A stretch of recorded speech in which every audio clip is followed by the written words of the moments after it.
the forgotten visionary, Colonel Oscar Koch, and the foresight that shaped the Battle of the Bulge. December 19, 1944. In a cold, dimly lit barracks in Verdun, France, General Dwight D. Eisenhower convenes an emergency meeting with his senior commanders. The news from the Ardennes is catastrophic.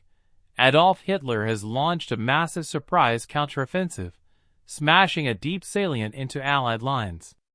American units are reeling, supply lines severed, and the strategic crossroads town of Bastogne is encircled, trapping the 101st Airborne Division inside. Eisenhower, pacing and chain-smoking, looks at his generals, Omar Bradley, Courtney Hodges, Bernard Montgomery, and George S. Patton, and asks the critical question, "How soon can we launch a counterattack?" The responses are sobering. Most generals pore over maps, citing brutal winter conditions, disrupted logistics, and exhausted troops. Field Marshal Montgomery speaks of weeks, perhaps longer, to regroup and mount a proper response. Others agree, calculating the immense challenges of moving large forces through snow-clogged roads. Then Patton speaks. "I can attack with 3 divisions in 48 hours." The room falls silent. Skeptical glances are exchanged.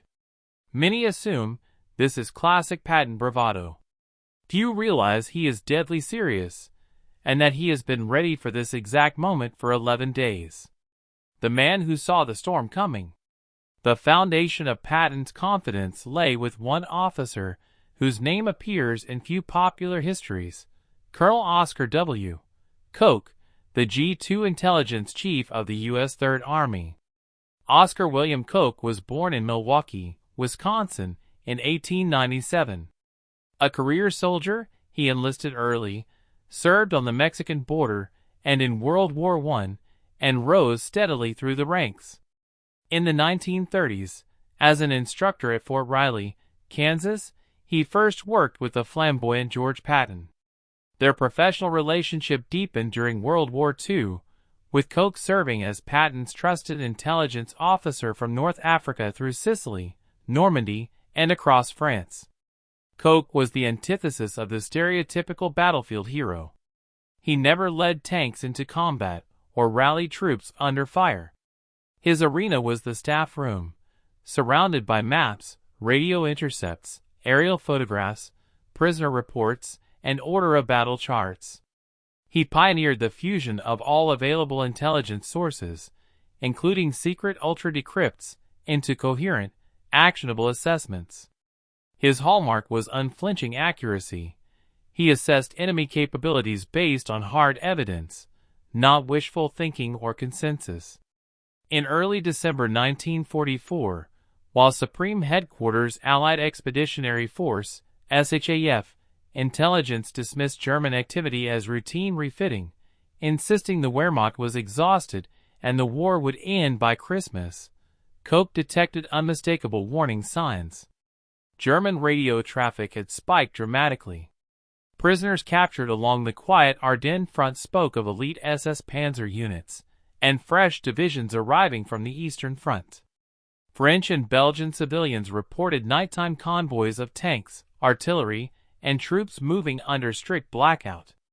Most alarming to Koch was the methodical disappearance of approximately 15 full-strength divisions, Panzer, Panzergrenadier, and Volksgrenadier formations equipped with hundreds of modern tanks, from their known positions. Koch understood German operational doctrine intimately. Such concealed concentrations, shortened supply lines, and deceptive radio discipline were classic precursors to a major offensive. The probable axis, the Ardennes forest, a rugged region of dense woods, steep ravines, and narrow, winding roads. This sector was thinly held by only 4 American divisions, some inexperienced or refitting, stretched across an 80-mile front that properly required at least 12. On December 9th, Koch briefed Patton in detail. Armed with maps, decoded intercepts, and compiled summaries, he laid out the evidence. The enemy is preparing a major counteroffensive through the Ardennes, likely within the next 2 weeks. Patton had learned to trust Koch implicitly. From Sicily to Metz, Koch's predictions had proven consistently accurate. Unlike other commanders who deferred to Schaeff's optimistic assessments, Patton acted immediately. Prepare contingency plans. If you're right, we must be ready to respond without delay. 11 days of secret preparation. Over the next 11 days, 3rd Army Headquarters conducted an extraordinary, invisible operation.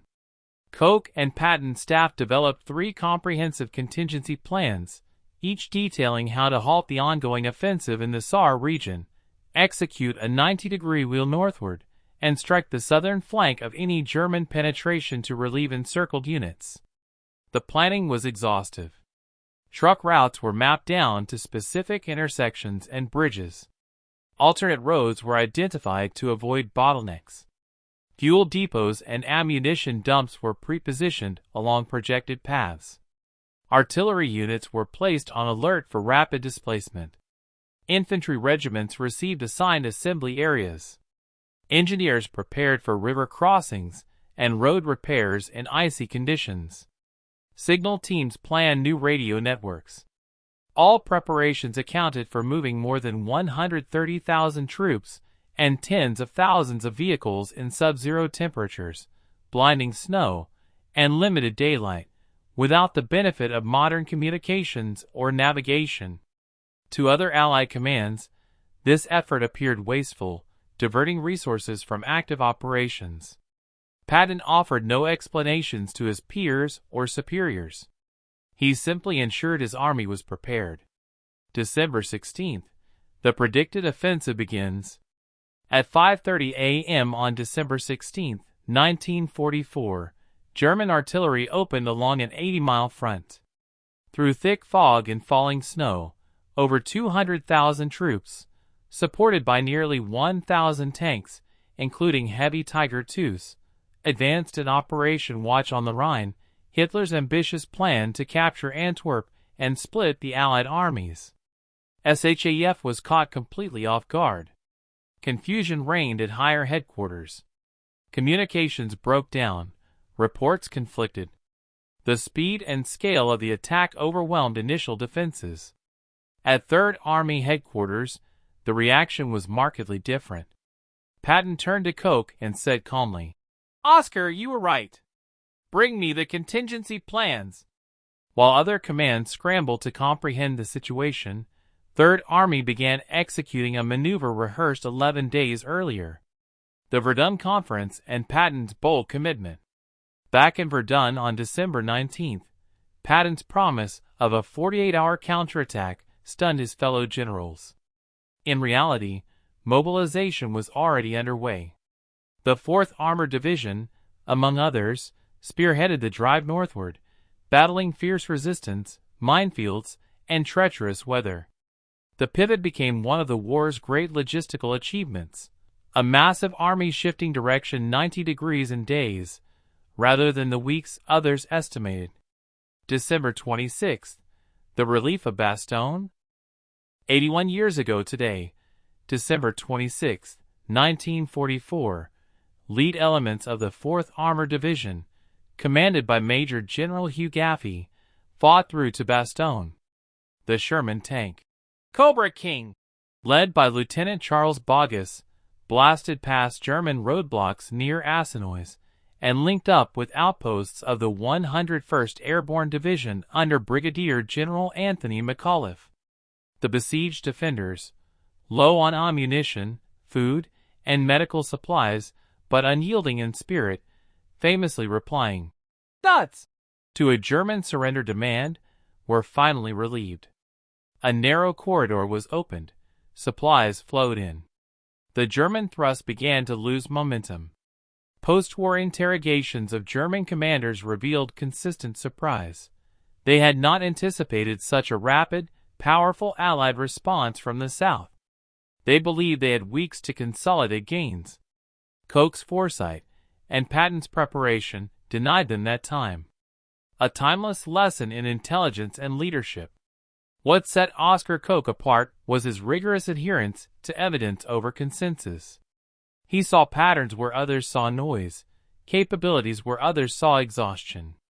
What set Patton apart was rarer still: the willingness to trust a subordinate's judgment when it contradicted higher authority, and the courage to stake his army on that trust. Their partnership transformed potential disaster into decisive victory.